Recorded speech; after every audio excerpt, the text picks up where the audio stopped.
Hello mga kalabs ko! Welcome to my channel, Nance TV 18.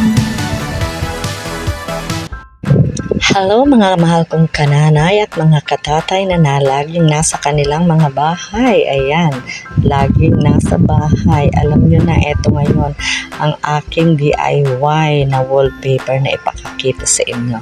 Eto yung luma kong wallpaper. Ayan, ilang taon ko rin yan pinakinabangan. 2 years yan sa aking bahay na nakadikit. Medyo hindi na siya maganda. Kaya I decided na pagtan siya ng bago at umorder ako ng bagong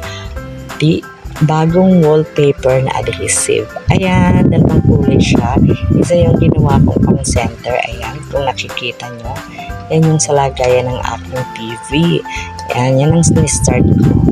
At sa aking unang araw na paglagay ng aking white na DIY na adhesive wallpaper, ayan, nag-start na ako magkabit-kabit. Kung nakikita nyo ang aking pwesto, guys, wala akong hagdanan.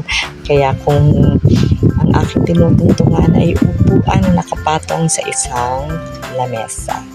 Ayan, nadikit ko na siya at eto na ang aking pangalawang araw na pagdidikit dito naman sa kabilang side.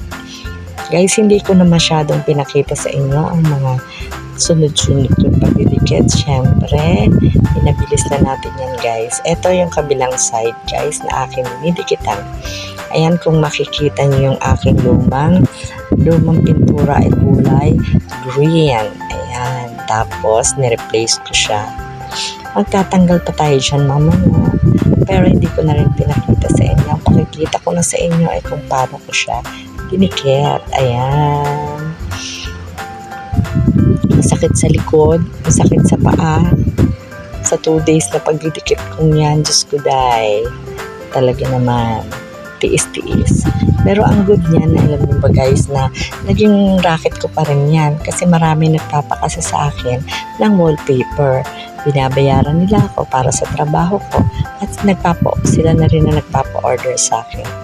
Ayan, idadamay ko na rin yung aking cabinet, syempre.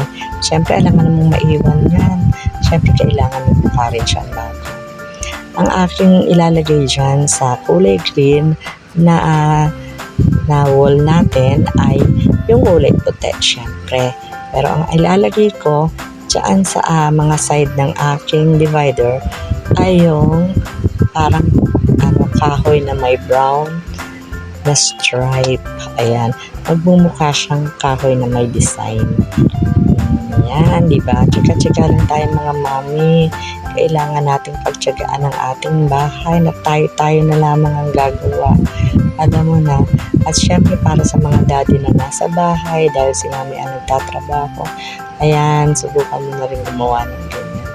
Ayan ang finished product na aking ginawa. Ayan yung aking divider. Done. Thank you for watching. Thank you guys. Sana natutunan kayo sa aking pagdidikit. Thank you so much.